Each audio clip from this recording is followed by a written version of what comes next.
नमस्कार दोस्तों, ये video editorial compilation for mains का पार्ट है। आप प्लेलिस्ट में जाके एडिटोरियल की वीडियोस पेपर वाइज और टॉपिक वाइज देख सकते हो। और अगर आप दिसंबर 2019 के बाद की वीडियोस को देखना चाहते हो तो वीडियो के नीचे मौजूद ज्वाइन बटन की सहायता से आप मेंबरशिप को ज्वाइन कर सकते हो।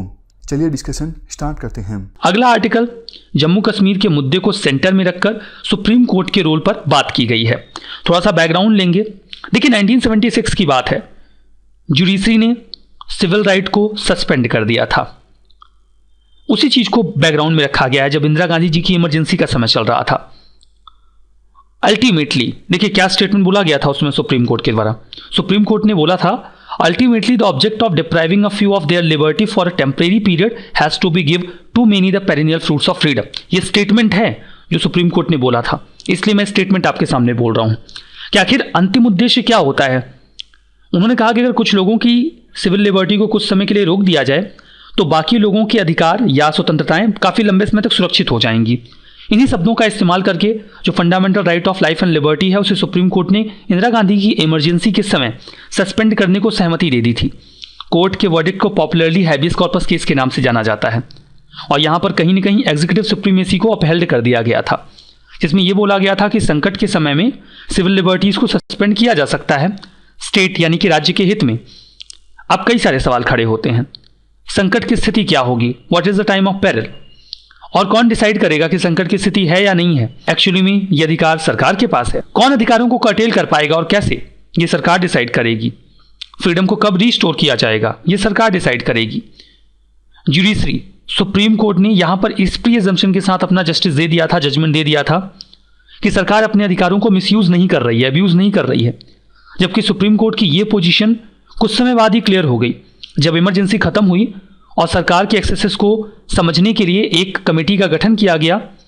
तो वहां पर यह बात निकल के आई कि हैबियस कॉर्पस जजमेंट कितना ज्यादा इनजस्ट था, जिसमें यह बातें निकल के आई कमेटी की रिपोर्ट में कि बहुत सारे लोगों को टॉर्चर किया गया, जो लोग विरोध कर रहे थे उनकी हत्या कर दी गई। और यहां पर एक बहुत ही बेसिक प्रिंसिपल सही साबित हुआ नजर आया, that power corrupts and absolute power corrupts absolutely.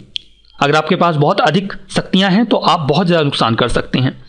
हमारा जो रिपब्लिकन कॉन्स्टिट्यूशन है इसीलिए यहाँ पर चेक्स एंड बैलेंसेस का प्रावधान है। सरकार को अपने कार्यों के लिए अकाउंटेबल होना पड़ता है। वो फंडामेंटल राइट्स को इन्फ्रिंज नहीं कर सकते और उनकी accountability court of law decide करता है। लेकिन यहाँ पर हैबियस कॉर्पस जजमेंट को आप देखें 1976 के, तो सुप्रीम कोर्ट ने इस प्रिंसिपल को बीट्रे किया और इसीलिए सुप्रीम कोर्ट के इतिहास में भी हैबियस कॉर्पस केस को डार्केस्ट आर कहा जाता है।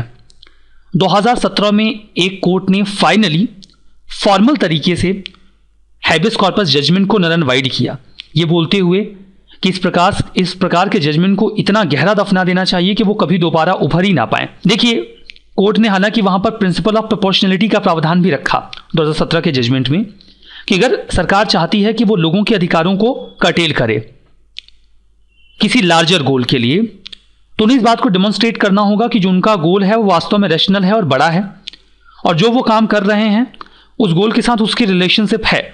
मोस्ट इंपॉर्टेंटली अगर लोगों के अधिकार इन्फ्रिंज किए जा रहे हैं तो उन्हें यह साबित करना होगा कि वो कम से कम करने का प्रयास कर रहे हैं। साथ ही स्टेट का जो एक्शन है उसे कौन टेस्ट करेगा, कोर्ट देखेगा कि जो प्रावधान रखे गए हैं वास्तव में सही है या नहीं है।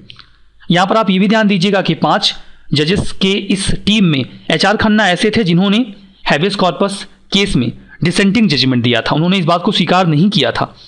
यही कारण था कि 9 महीने बाद जब उन्हें चीफ जस्टिस ऑफ इंडिया बनना था तो हायरकी को इन्फ्रिंज कर दिया गया, तोड़ दिया गया। HR खन्ना ने इस बात से नाराज होकर रिजाइन भी कर दिया था।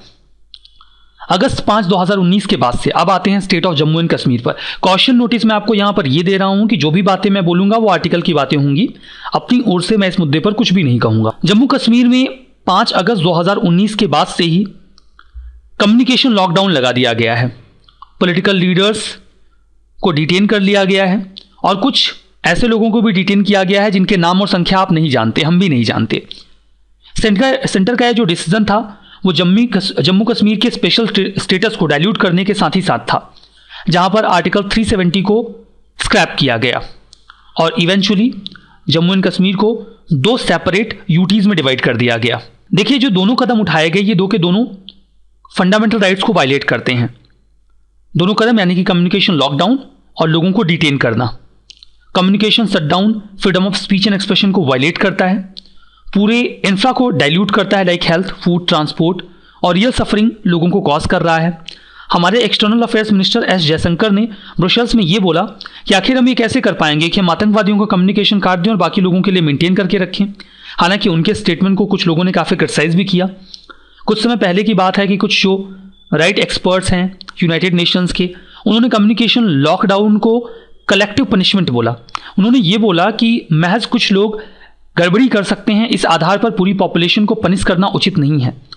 एडिशनली जो अभी बातें निकल के आ रही हैं वो ये भी है कि ऐसा कोई एविडेंस नहीं है कि अगर आप लॉकडाउन कर देते हैं कम्युनिकेशन का तो इससे वायलेंस घट जाएगा।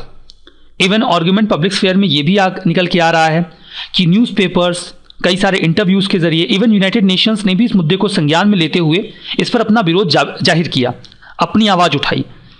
लेकिन एक एंटिटी ऐसी है जो अभी भी चुप है, that is the court. Emergency के दौरान कोर्ट ने उस समय की सरकार के कदम को जस्टिफाई किया था, लेकिन कोर्ट ने इस सरकार के कदम को अभी भी जस्टिफाई नहीं किया है। जो राइटर हैं वो थोड़े से क्रिटिकल हैं सरकार की ओर, वो इसीलिए इस ओपिनियन पर सरकार के इस कदम को इमरजेंसी के साथ कंपेयर करने की कोशिश भी कर रहे हैं। जो पिटीशन है जिसमें इस लॉकडाउन को चैलेंज किया गया था उसे कोर्ट ने कुछ समय के लिए टाल दिया है। जो अगली हियरिंग होगी वो 16 सितंबर को होगी। कहने का मतलब कि जो अगली हियरिंग होगी अगर वो 16 सितंबर को हो रही है तो 40 दिन का लॉकडाउन बना रहेगा। राइटर कहते हैं कि ये हैबियस कॉर्पस केस का एक झलक समझ में आती है। देखिए जो रूलिंग है इस केस के ऊपर, यहां पर सिविल लिबर्टीज जो हैं वो कहीं ना कहीं खतरे में हैं। कोर्ट को इस चीज को जल्दी जल्दी संज्ञान में लेना चाहिए। सुप्रीम कोर्ट ने यहां पर खुद को जानबूझकर साइलेंट कर रखा है, जो कि उचित नहीं है, ऐसा राइटर अंत में कहते हैं। इस डिस्कशन में फिलहाल इतना ही है। Thank you very much for discussion.